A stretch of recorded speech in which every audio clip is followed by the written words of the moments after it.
This is Chris with Service Industry Empire.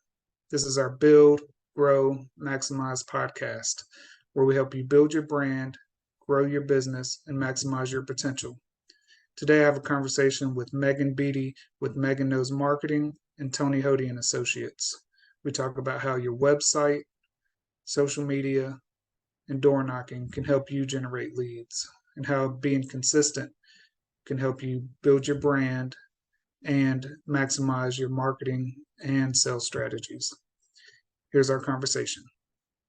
And if you haven't yet, I would like to give you a copy of my book, Build, Grow, and Maximize, How to Maximize Your Business, where we talk about mindset, the importance of systems in your business, marketing and sales strategies, knowing your numbers, the importance of your team, how to build value, your lifetime customer value, and getting paid what you're worth.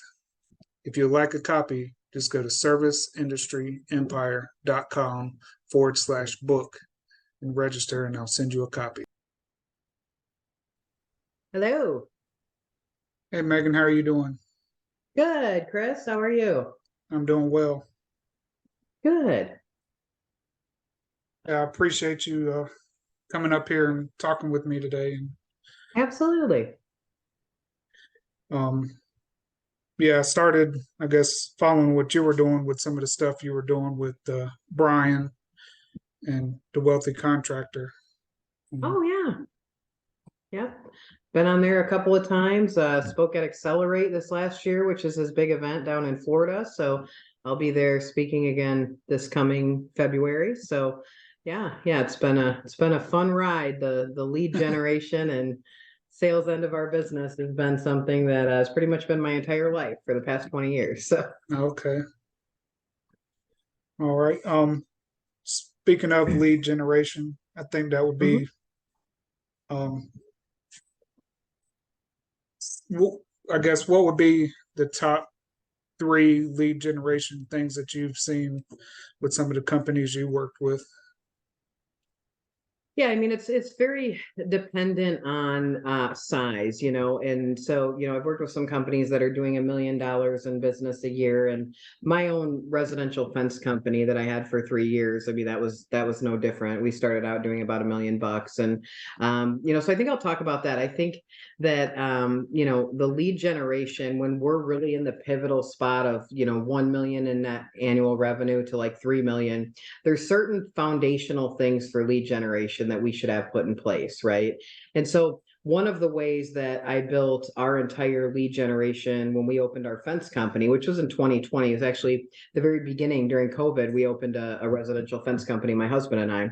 And a lot of times I find that companies are wanting to either, do nothing at all and just kind of hope that business falls in their lap, right? Like, oh, we operate all, if you 100% operate off of referrals, I do understand. I mean, that's a great thing, right?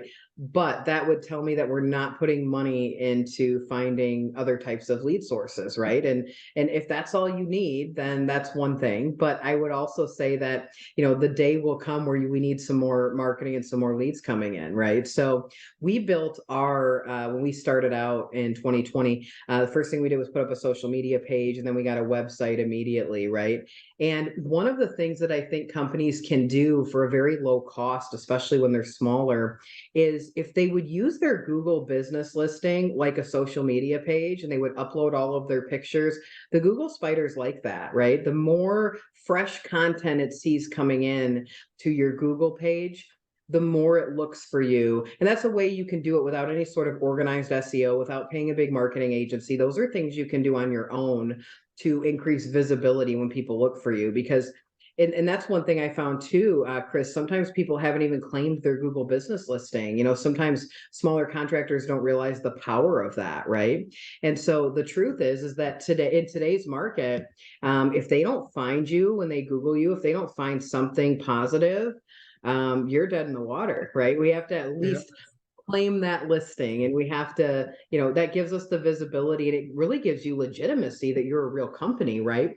We all know there's a lot of, Chuck in a trucks and Dale out of jails out there, right? If we want to set ourselves apart from those guys, like how is the customer when they're looking for us? How is their perception of who we are? And if we have a real Google page, if we have a real social media page, if we have any, third parties we're members with, we really have to showcase that so that the customer will make the decision that we look reputable enough to contact us, right? So the first thing is make sure you have your Google business listing claimed, and yes, that takes Google sending you something in the mail and you must respond. Like it is tedious, I get it, right? But it has to be done.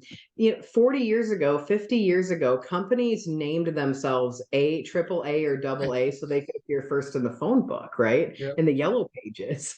So today's yellow pages, I don't think everybody realizes it, but today's yellow pages is called the Google machine. And so we have to be ready. So that's the first one. The second one is social media. If you're not on social media, the question I would always ask is why. And every now and then I'll have a contractor tell me that their customers are not on social media.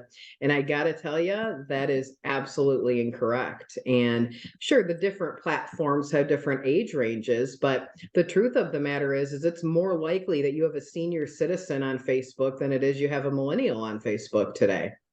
The millennials are on TikTok, right? Yep. Now, the older people are on TikTok too. They just don't know it. They're on TikTok in 3 weeks, which is called Reels, right? And so they'll send a reel, to their grandchild and say, I don't like that TikTok, but look at this video. And it's like the video came from TikTok, so, but it's funny how that works. So social media is another great way. It's free, right? We could put money behind ads. We can put money behind boosted posts, sure, to get some fans and some visibility. But especially in the beginning, we've got to claim that Google business listing. We've got to use that like a Facebook page where we upload content regularly. We have to have a social media page.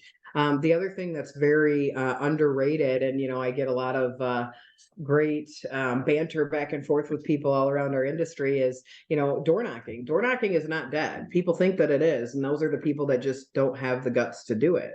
Those people will tell you it's dead. Those of us that have operated multi-million-dollar companies, we make it part of our lead mix for a reason. And a lot of people don't understand why that is. Yes, is it tougher? Do you face rejection? You do. But there's nothing more American than going out and promoting an honest good or service, right? And if that means putting flyers on people's doors and talking to them, you would be surprised how much business you scoop up just doing that around your job sites, right? Even if it was just around the job sites where they saw your truck in the neighborhood, they've been seeing your job sign. It's a viable way to get leads. And, the companies that are doing 150 million, they have a lot of digital presence, right? But if you try and go up against them in a digital world, you can't compete. With canvassing, everybody's on even playing field. You could come out and knock just as many doors as their team can. All you have to do is hire some young people to hand out flyers, right? So, there is some truth to that as well. The point is we should have a few different efforts going on, right? Now, the website and the Google business listing and the Facebook should come first because those flyers are going to drive traffic to those places, right? And so if people see your flyer, the first thing they're going to do is look you up online. If they're interested, they're not going to call first, they're going to look you up. So got to make sure that they actually find something when they look us up, right? So that's the beginning of it. But yeah, those three things, that's how we built, our fence company did $1 million the first year in business, and we built it entirely on that. I didn't have a huge marketing budget. I had just left my full-time job. I had built a window siding and roofing company here in West Michigan from 1.7 million to 17 million using all outbound. I didn't use TV. I didn't use direct mail. I used all banging the phones and old mall leads, right? Like old mall leads. Some of them were 5-10 years old. So I didn't have a big marketing budget there. So I left there and started my own fencing company. And, we had to work with what we had. And we did $1 million off of just those three things that I talked to you about. So crazy, right? Right. Yeah. Like I said, some of that goes to being different than the chucking the truck and just waiting for stuff to come in. You need to be proactive versus being reactive. Oh, yeah. Actually have a strategy in place to have leads coming in and not just hope and pray that something comes in. And like I said, while word of mouth is good and it can build your business, but it don't leave a whole lot of room for growth and predictability. Yeah, it's not scalable unless you take the word of mouth and you broadcast it online, right? Because that's what you have to do. You have to take those people that are willing to give you referrals, like, can we write their review, and can we get them to write a review, and can we share that on social? And that way we're sharing their word of mouth with everyone, right? How can we maximize all of those efforts? If we do get a lot of referrals, these customers should be happy to write us online reviews, and then we can capitalize and piggyback on that and create 2 or 3 more jobs just out of those type of shares on our social media page. So it all works together, it all works together. We have to do all of those things. I think sometimes companies are really dead set on, well, we're going to do this or this. And the answer is usually you should probably do both, right? Because companies don't usually live and die by having too many leads. They live and die by the opposite, which is they don't have enough, right? So yeah. And to that, a lot of the people I've talked to, and even when I first started, people say they don't have enough time to post several times a day, or post, they don't know what to post. And that so many people are only going to see it because of the algorithm.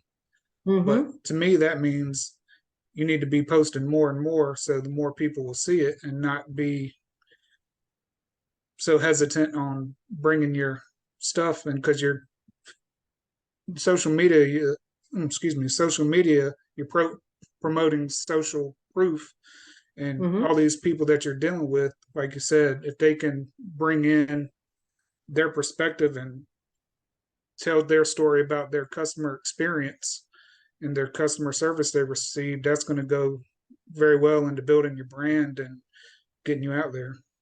Yeah, absolutely. And that's what we look at with social media too. I know a lot of contractors are like, well, I just can't post the same before and after pictures every single day. And it's like, absolutely. You have to think outside the box though.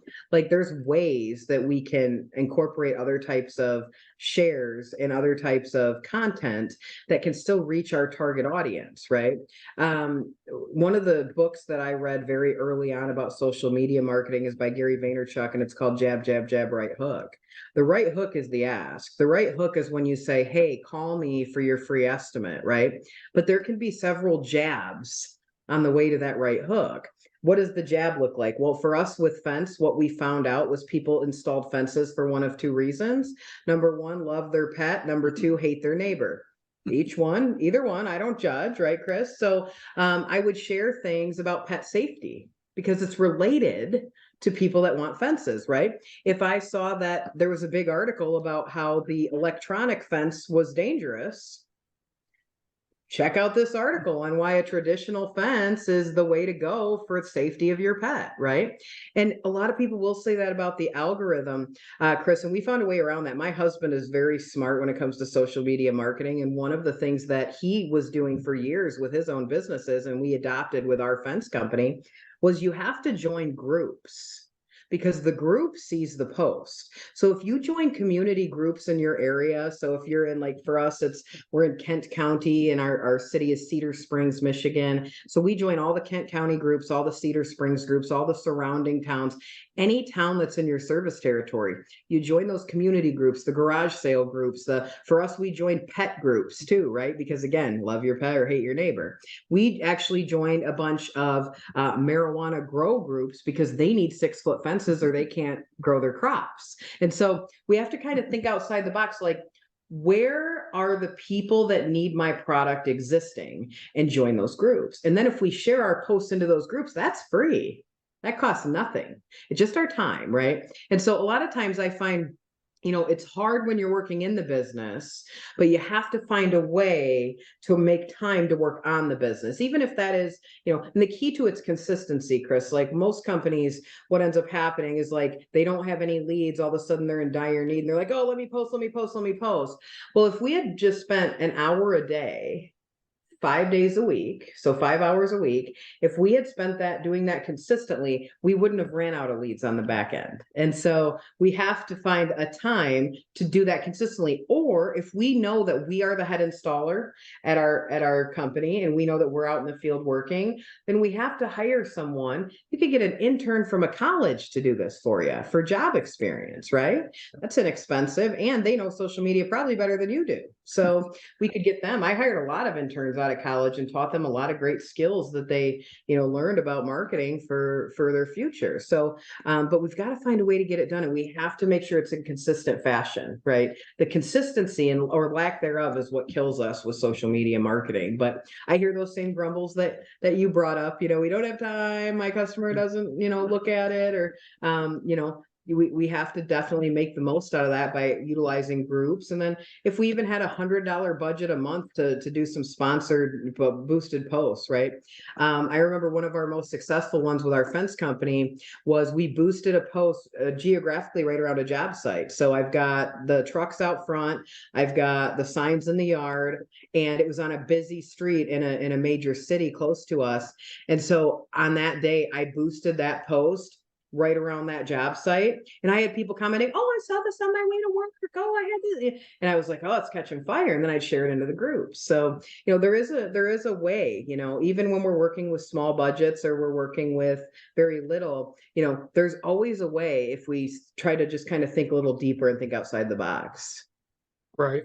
Yeah. And being consistent helps you, what's the word? Balance out the feast and famine that you can have, because reason why there's a famine is because you haven't been doing anything to Right. have anything come in. But Yes. and don't get discouraged if you do 1 week's worth of post and you don't get any work from it yet. We got to stay consistent. And Yes. like I said, all that stuff going around the neighbor's house, whether it's door knocking or something as simple as putting a door hanger on, that's another form of consistency, because you're getting in front of that client multiple times and they're going to see you on the job site. They seen the door hanger, or you knocked on their door and said, "Hey, we're over here if you have any questions, if anything's bothering you," or just anything to get in front of them. Absolutely. We That's a say what form we of call, yeah, we call that at Tony Hody Consulting, the consulting firm I work for. We call that being omnipresent. yeah, Everywhere they look, there you are. That's what you want. And when you're small and you cannot compete with the big guys with billboards, with the big guys with the digital spend of $1 million a month, like a lot of us can't compete with that. So we have to think smarter, right? And so how can it appear that I'm much larger than I am? Well, if I do that radius marketing you and I just spoke about, and I get another job in the neighborhood and another job in the neighborhood, pretty soon people drive by, they see our job sign at one house, they see our trucks driving around, they see our job sign. Also, they're like, "Wow, these guys are everywhere, Chris," right? yeah, I see, "Wow, you guys are all over this certain city." And it's like, yeah, we may only have 3 jobs total there, but it appears, then they open their social media and there we are again, right? And it's like, oh wow, these guys are my friend Brian Elias, who built 1-800-Hansons. It's one of the things he taught me very early on. He said it makes your company appear much larger than it actually is if everywhere they look, there you are. It's eyeballs. So yeah, it was something I learned early on that really helps with our presence. If we can be omnipresent and everywhere they look, there we are. The day will come where they need our product, and who do they think of first? Well, hopefully it's us, right? yeah. Especially if you're doing a good job, trying to figure out who your ideal client is, near that neighborhood that um, is the community where they live. Then, like I said, your ideal client's going to see you on a consistent basis, whether it be on social Yes. media, at the door, on the street. And that goes a long way into building your brand. And then, like you Absolutely. said, all of a sudden, yeah, you're everywhere. And those things don't cost a whole lot of money to do, and Mm-hmm. they have a big impact. Yep. Absolutely. It's that consistency thing. It's got to be someone's job every day to put the job signs out if we are installing a job, right? Yeah. Someone's got to do that. And it's one of those things, oh, I left that at the warehouse. I left it in the truck. We have to have a process so we make sure that things don't fall between the cracks. And especially with these little things we're talking about right now, like all of these little efforts add up to one, big thing in the end, which is leads coming in, right? And I can't draw back and say, oh, I had exactly 15 customers call because of this job sign. No, but I can tell you that overall it's everything. I also can't say that, I can't stand under a billboard with a little clicker and click everyone that walks by and then say, oh, I got at least this many calls from that. It's just not how it works, right? That's where branding comes in, and the fact that people have to get an idea of who you are. Well, the big companies spend hundreds of millions of dollars creating that brand over the years. So we have to find creative ways to do it slightly differently, but also get the same result, right? So Right. And like I said, with in regards to the billboard, that's pretty broad audience. So if you can do all these little steps, you can get it real targeted and into your niche and hyper target your local market. And then that's a lot more effective being consistent with that than trying to do a whole lot of things that are more broad and may yeah. even cost you more money and not get you the same results. Absolutely. And I mean, when you think about something like a billboard, like whatever that costs, whether it's $2,000, $3,000, whatever it is, if you took that same amount of money and hired people to talk to people at the front door with that same exact budget you were spending on billboards, you get more result from hitting the doors and putting the flyers out for that same $3,000. So my specialty as a marketing director has always been, how can I squeeze every last bit out of every dime that I spend, right? And so that was one of those things. If I take that same $2,000 or $3,000 investment and I put it behind social media ads, I can target exact homeowners and exact radius and demographic that I want to target. The billboard, I mean, yeah, I'm half the people that drive by it aren't even a homeowner. So, it's more for branding than direct response lead generation. And in the beginning, we've got to have those leads coming in, or we can't afford to be branding for 50 years because we won't be in business. So it's one of those things where you have to do a conjunction of efforts that, we can afford, but that also start us down the train of people knowing who we are. So, yeah. Right. And even something with door knocking, what have you heard or maybe the top one or two objections that a company would have to starting a program like that? The first thing that they usually say is that they've tried it before and it doesn't work. That's the first objection they usually give me, right? And I say, well, let's revisit that. When you say you've tried it, tell me about your efforts, right? And I'll tell you, Chris, what I never hear is we hired a consultant that had a proven methodology. We paid to have someone come out and set our project up, our department up properly. We had a good leader in place and we provided them with training, and we had a lead generation process that is tried and true that we say at the door that works. I never hear those things. I normally hear something like, well, we sent some kids out in a van for a week with some flyers and yeah, we didn't get anything. And, that doesn't surprise me, because if I send a group of kids out with flyers and I didn't give them any training or any tools or teach them, if I didn't have the proper incentive program for them set up, of course I'm going to get nothing. They're just going to go around and, I'll get what I get, which probably won't be much. So, the truth is that anything worthwhile, we have to put time and effort and sometimes money into, right? And so even if you can't necessarily afford to have a consultant come out and set up the canvassing program, there's YouTube. I've been building canvassing teams for 15 years. My mentor, Tony Hody, is known as the Canvas King in our industry. He's been doing it for almost 40 years. And so you can go and find all of his videos online, and you can do exactly what he's telling you to do. That'll get somebody off the ground with one or two canvassers. Once you have an actual program where you're investing in payroll every single week and you have a vehicle, you really want to have someone come out and help you set that up properly. Otherwise, you're burning payroll that you don't need to burn, right? So one of the things is we've tried it before and we didn't have any results, which I always then dig in and find out they didn't really try and do are two different things, right? A lot of people try a lot of things, but do they actually do?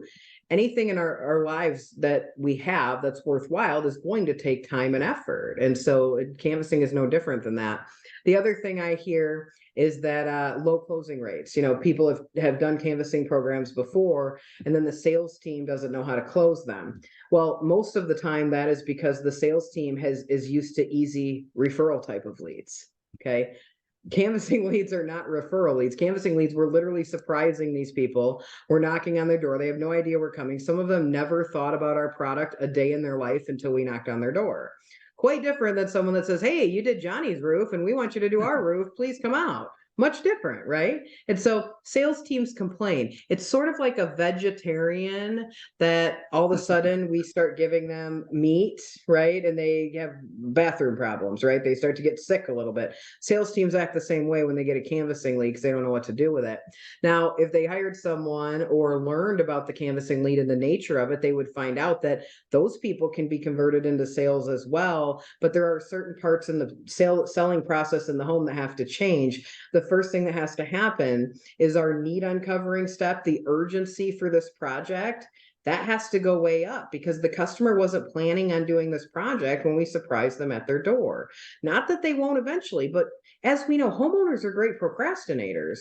Even if they haven't thought about doing the roof or the windows, it doesn't mean they don't need the roof or the windows. And sometimes we come in and we're like, well, did you see this wood rot over here? Did you see the water getting behind the wall? And they're like, what? Like they have no idea it's even happening, right?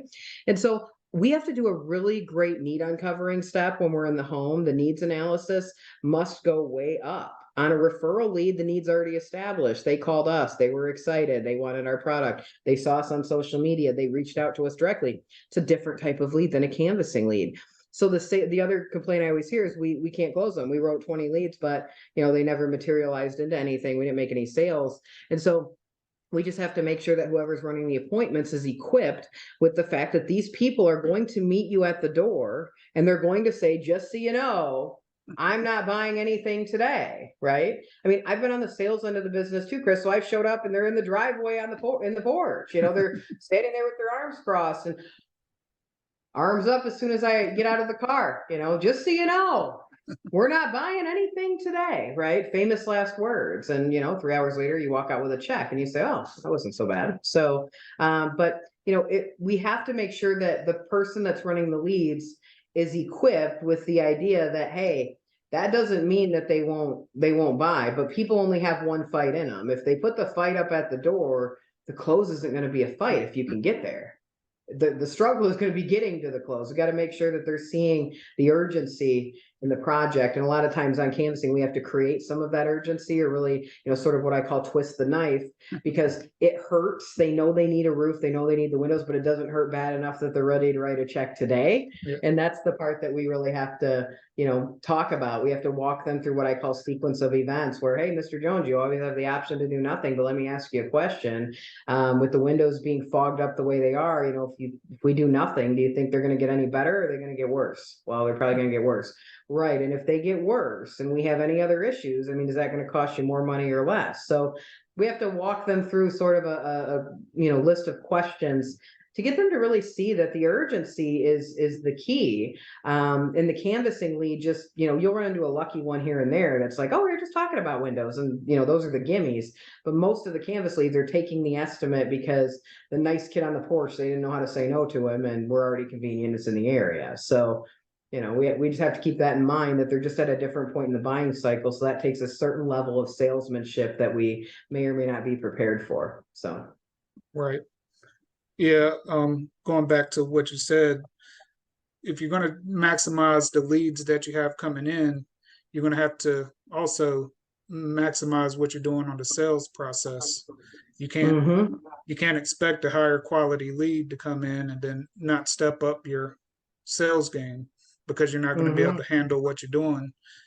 Yeah. And you're not going to be able to maximize and give the right service to the potential client. Yep. Absolutely. And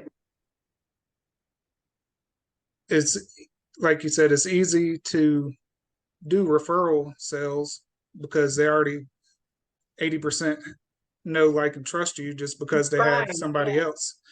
Yep. Exactly. Refer you. But it's important to learn how to have other sales skills, like you said, ask better questions, actually learn what they're trying to do, or and educate them on what they may need. And yeah, that's a whole lot different than just, like you said, answering the phone and saying, so and so told me to call you, so okay, I'll be Yeah. over there. Yeah, that's the order taking. Anybody can Yeah, close an order taking sale. You could send a service tech with an agreement, and those people probably sign it, right? They're already ready to go. But if we want to get good and we want our company to scale at any predictable fashion, right? There's got to be a process, and we have to get good at closing all different types of leads, because just hoping that we get more referrals is of course not a strategy, right? And so we have to be able to learn how to adapt to the changing economy too. If online searches slow down, most companies are dead in the water because they don't diversify their lead mix to include anything face to face or anything they can control. They just spend all this money on digital, and when the searches go down, they get less leads and they still spend just as much. And so for me, that makes me feel really vulnerable. If that's my company and I've got all my eggs in one basket, and all of a sudden the economy goes like this, I knocked doors in 2008 and 2009. I know what it was like. Okay. Knocking doors happens and works no matter what, because you know what I can do, Chris? I can control it. I can move to the neighborhoods, right, that are unaffected by economy ups and downs. I can end up in, if I'm in $120,000 houses or $150,000 houses in some markets, it's perfectly fine for canvassing. If all of a sudden the economy tanks, I got to move up to 250, 300, and 400. That's where they're not affected, right? Canvassing allows you to do that. With digital, you are just at the mercy of who's shopping today. Canvassing, you pull people into the market that weren't in the market. And so, there's pros and cons to all different lead types. None are really better than the other. It's just there's different areas that we have to be strong in, depending on the one we're using. right. Yeah, your ability to be able to maximize what you're doing and diversify doesn't mean necessarily that you have to spend more money, but you need to spend time and money to put a strategy together that's repeatable and be consistent with it, and not Totally. just try it for a week and Yes. move on and say it didn't work. Um, Yeah, absolutely. and so, with some of the companies and people that you've seen and worked with, what has benefited? What's been the big change once they actually stayed consistent and followed just somebody's marketing strategies and sales strategies? How have Yeah. you seen them grow? Yeah, that's a good question. I actually have a client in Wisconsin that's a good example of this. Like, when we first got together and we started working together, they're a great company, great character. I mean, they're just good human beings, husband and wife team. And when we got together, they really didn't have a lot of leads coming in. They had, a project manager, the owner, his wife, and somebody fielding leads. It's really all they had. It was a very, very small organization. And slowly we've put things together. So the first thing we did is we really went after social media marketing, because that was a low cost for us to begin. And I said, look, you may not get calls saying that, hey, we saw your social media post, we decided to call you. You may not get that, and you may not get it right away. You may not get it at all. I said, but trust me when I say that you have to trust the process, because over time, this will pay dividends for you. But you have to be consistent with it, which means we need a calendar or a schedule of 3 posts a week, 4 posts a week, 5 posts a week, and we need to do that consistently so people get used to seeing us. And they did that. And, they don't get a ton of interaction, but then every now and again, they get a call and they land a really big sale, $30,000 or $40,000 sale, because they saw us on social media and they followed us around for a while before they decided to call. Right. And then we were working on some things. We bought some lead aggregators, they were doing some home advisor leads and some other lead aggregators. And then he called me after seeing us speak at a seminar last year and said, hey, I think I'm going to go canvassing. And I said, great. He's like, well, if I hit, 4 hours, what should I expect? And I gave him the math real quick. And he said, okay. He calls me at the end of the day, sends me another email too, and says, hey, that shit works. He's like, I filled up the calendar for my salesperson on Monday. I think I'm going to take my home advisor budget and hire someone for canvassing and just have a lone canvasser out every day, knocking doors and getting appointments. He goes, I was only out. He goes, the door was heavy. Don't get me wrong. I didn't want to get out of the car.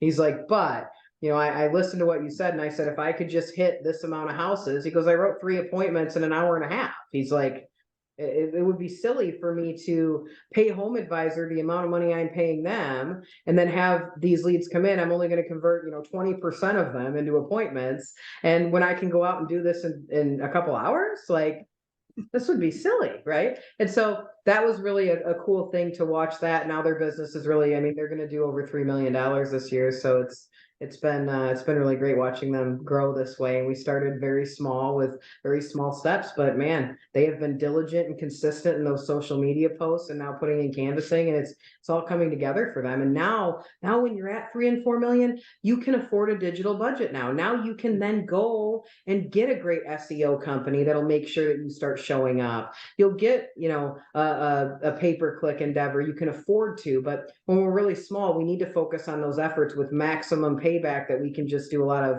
sweat equity with in the beginning. Right. Yeah. Even having all that content available from just doing the free social media stuff, once you can put the stuff into SEO, you're going to have a lot of content and stuff you can put towards it and towards your website. Yep. Now you've got half the battle, because you've got, most of the content that they need to get started with, you've got it right there. So all of those things, it's so interesting. Sometimes I'll see a company that said they've been in business for 10 years and they don't have a website. And I'm like, they don't have a Google business listing. And I'm just like, well, I mean, I'm not sure what you've been doing for 10 years, but if you're that long in business, I would hope somebody would have by now, advised this for you. Yeah. So, yeah. Yeah. And you were talking about being omnipresent, but even all your content, you can use that anywhere. Your website, social media, like Google business profile. And absolutely. Any of your sometimes when you're with third-party sources too, like if you're part of the BBB or something, you can sometimes put pictures up there. You can gather reviews on the BBB website. There's a lot of different places that you can showcase this stuff. And then if you ever get in direct mail campaigns in the future, you've got, again, photos to use, you have content, you have reviews, but you look like a legitimate business. If you are a legitimate business, but you're not documenting it, if no one perceives you as a legitimate business, it doesn't matter whether you are or you aren't, right? That's the unfortunate part. Like, they have to look at first glance and say, this company's on the up and up, right? I just saw the other day, I was on social media and there was a gentleman that friended me out of one of the contractor groups. I think I met you in one of those. And he got taken advantage of by a lead aggregator. Well, when I took one look at that lead aggregator's ad, I said, I would have never sent them a dime. Why? Because I take one look at it and I say, there is no way that this company is legitimate based on the ad that they're putting out. There's no way. This company is not on the up and up. And so the truth is people look at our businesses the same way. If they look at your social media page and you haven't posted since 2021, they're going to think you're out of business. And perception is reality. We have the average consumer today has the attention span of a goldfish. It's like 7 seconds, right? And so when they look at your stuff, if they don't immediately see something that's like recent or catches their eye, they're on to the next and the year forgotten about, right? So yeah, all of those things, to stay in front of people, it's super key that we have all of these methodologies, consistently being posted. So yeah. Right. Yeah, and even doing all this little stuff consistently is going to bring the awareness. Is actually going to build your perceived value of your company, and you're actually going to be able to charge more money because you're so much different and built value other than the Chuck in the truck or any other competitor. You're putting yourself way out there.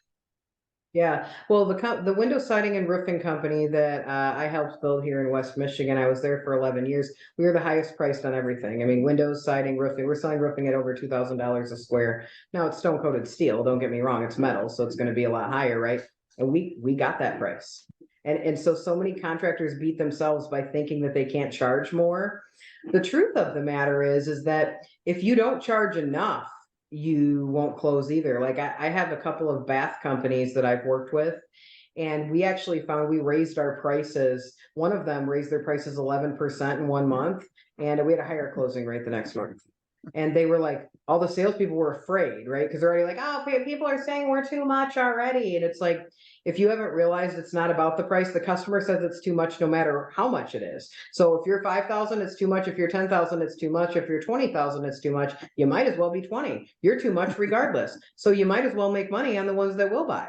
And so, it's just so interesting how that's always the thought, right? I had so many different customers say to us when we ran our fence company, they're like, yeah, you guys were double what some of the other people were, right? But you know what else we were? Dressed in professional uniforms. You know what else we were? On time for installation. You know what else happened? If something really hit the fan, I could afford to fix it. And you know what you find in construction is that when we don't charge enough and shit hits the fan, we end up going back to the customer and asking them to fix it. Yeah.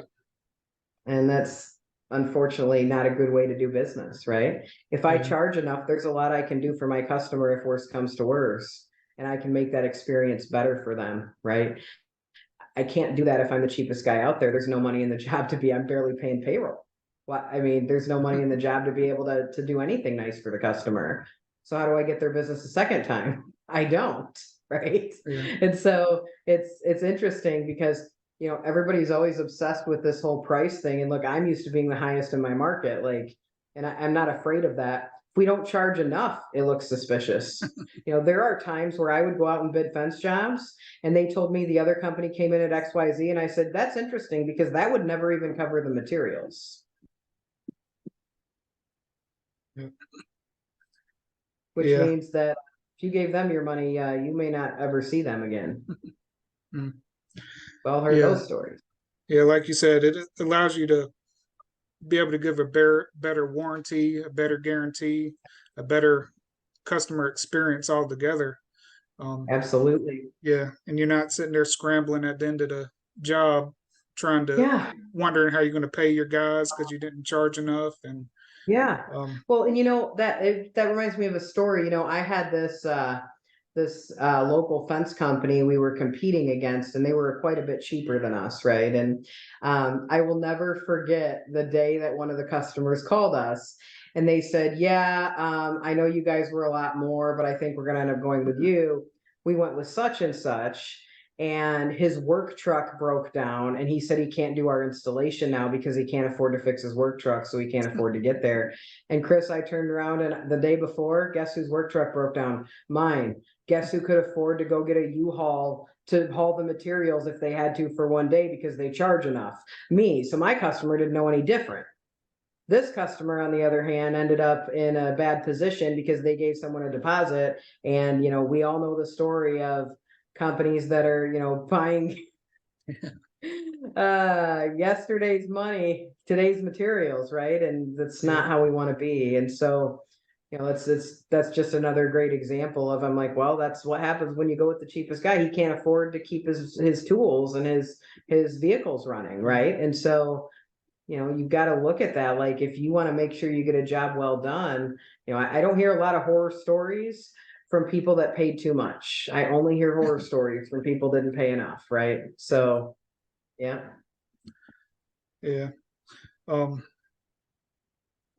So what I see, and just by taking those steps to be consistent, you slowly just get out of that famine mode, and then you can start investing in yourself, investing in your team, and then you can, like I said, give the client a better experience, and all that's going to build your business, and you're not going to be struggling, and then you can maximize all the leads and start consistently getting better at sales. Just doing those little things can help you tremendously versus just hoping that you have some leads coming in, being proactive about it. Absolutely. Yeah. Leads are the lifeblood of our business. So it's when we leave that to chance, or we leave that to, post and pray, and we don't proactively go out and look for them, we can really find ourselves in a bad situation. And everybody's always playing reactive, and it's like, if we know for a fact that leads slow down in November, December in our industry and in your market, if you're exteriors, like I'm in the Midwest. So, November, the customer is waiting for November 1st to roll around so they can start saying, call me back in the spring. Like they can't wait. The moment November 1st, it's like, no, it's the holidays.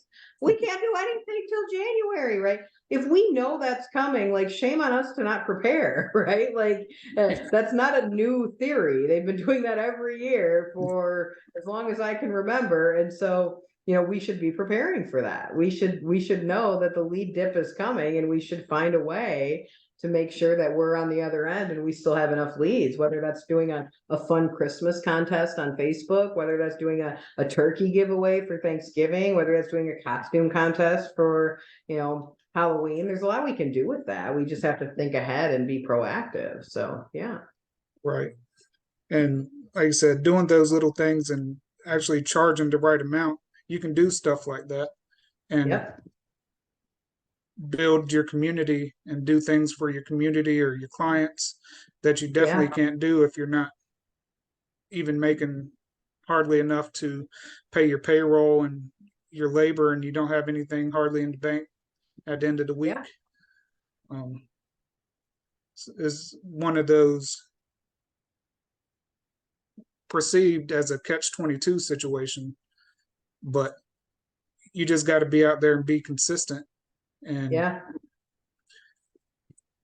start working on your systems and actually put a plan together instead of just Mhm. winging it.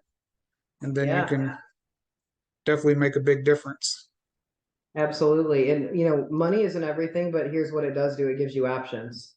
And you can't help anybody if you're not in business. It's always interesting to me to hear a lot of these like smaller contractors saying, well, that company charges an arm and a leg, that company charges way too much. And it's like, the truth of the matter is that whatever the company is charging is probably enough for them to cover overhead, payroll.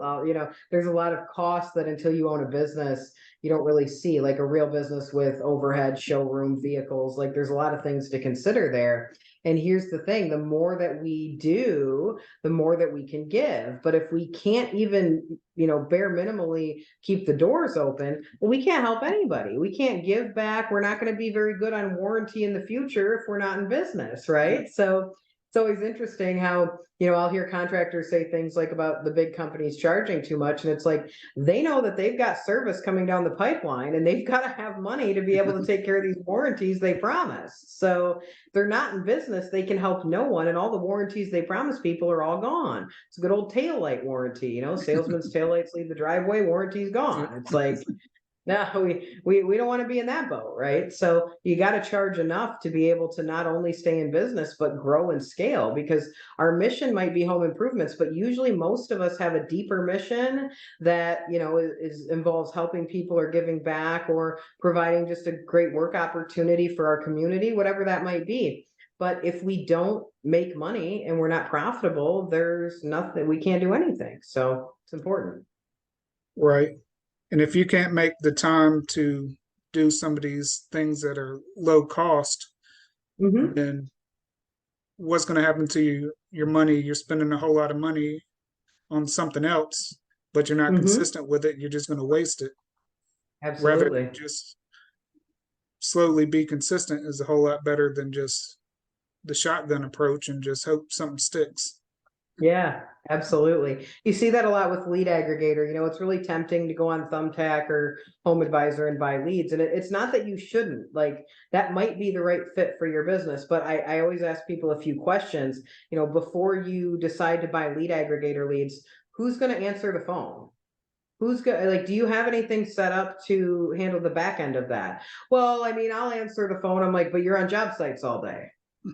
Yeah, well, what if you're standing there with a customer? How are you going to get to the lead? Well, I'll have to call it back later. That's exactly why people will come out and say Home Advisor doesn't work. It's why people say lead aggregators don't work. It's because it cannot be that way. If you do not have someone ready to field the lead the moment it enters your existence, then don't do it. It will be a waste of budget. If you can't get to that lead in 60 seconds or less, not worth it. You're better off putting that money into social media, putting that money into somewhere where the leads can come into you. But a highly competitive lead like that, you'll waste your budget if you cannot get to the lead and field it right away. So you have to have some of those things put in place, much like what you keep saying, consistently, in order to make that work. Because it's, if I can just pay money and have leads come in, well, of course that makes it really, really easy.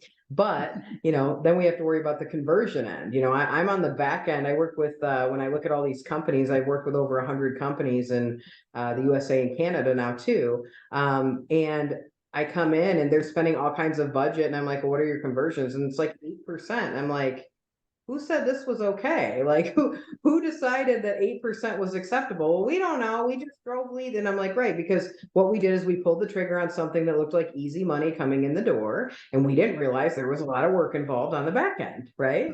And so then Megan comes in and helps you fix it. But it would have been less expensive than hiring Megan to have your system ready on the front end before you spend all the money on the budget, right?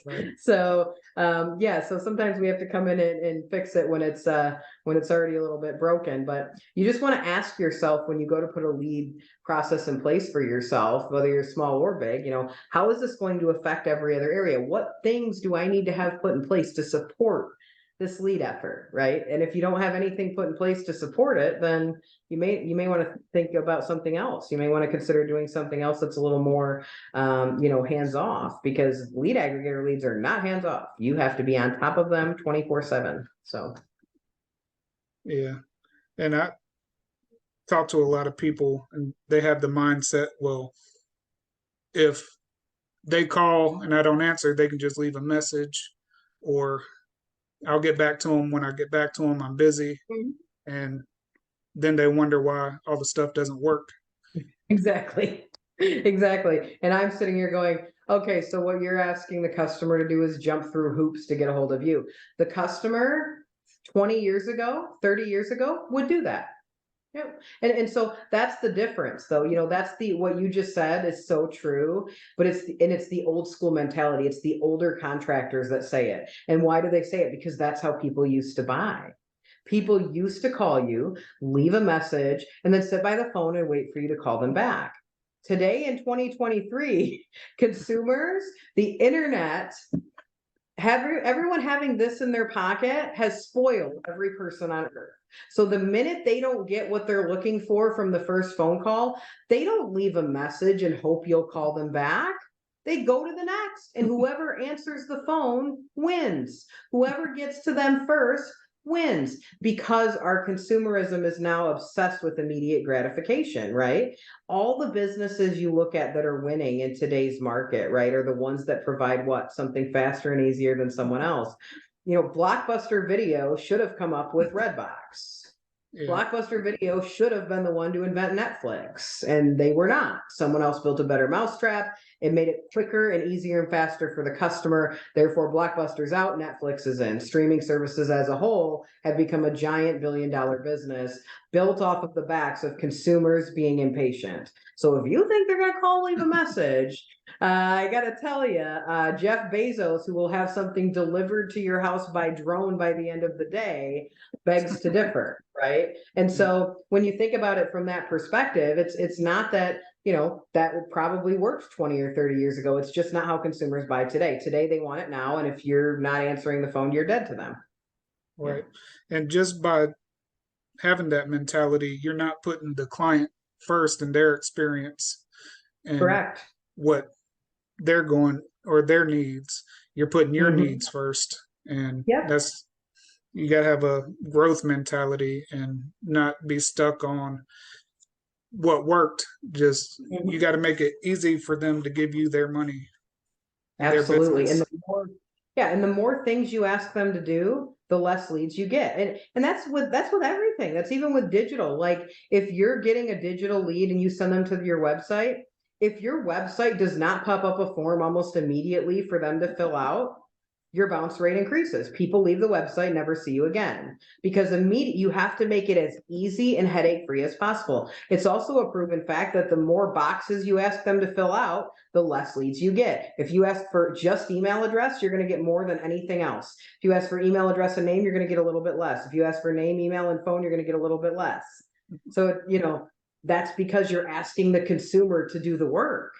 And the more work they have to do, the less you're going to get. If you can do the work and you can be there to field the call immediately, that's what they're looking for, right? The only difference is like when you get a referral lead, they might be willing to wait for you for a little bit based on the recommendation, but man, let one of my door knockers hit their door in the meantime, and I'm getting them. So, you gotta be careful out there. There's some companies that have very sophisticated door knocking programs. I've coached many of them, and man, if they're sitting around, because I can't tell you how many times they say, I was gonna call this guy, Joe's Affordable Remodeling, but I haven't heard back. I left a message. He hasn't called me back yet. Oh, that's prime for me to hit you. I mean, if I get him at the door, that sucker's done. I mean, we're out there that night. And you're missing the boat. So, we definitely have to be right on top of it. It's very important for our lead generation and our future of our business. We have to develop that habit. You've kind of spoke about that. It's not just about a one-time thing. It's about it becoming a habit and part of your business. And so, that's one of those things that's hard to teach. Yeah, just having that consistency with all that. Just in answering the phone, something as simple as answering the phone, being consistent, that's going to set you apart from everyone. Because like you said, if you wait 20 minutes to call somebody back, who are you with? What company was this again? It's like you're already afterthought, right? Yeah, they're already 20 different phone calls into it. Yep, absolutely.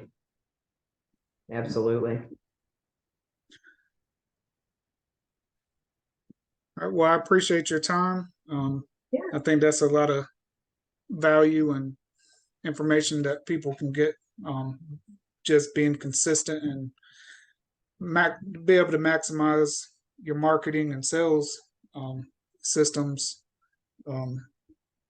help you build your brand and grow.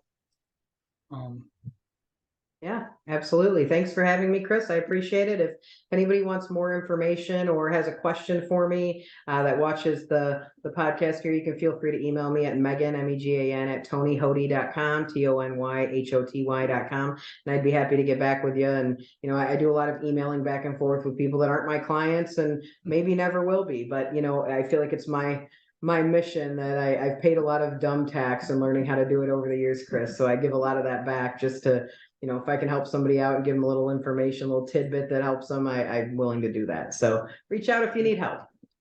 All right. Thank you. Yes, you're welcome. Have a good day. Thank you as well. Bye.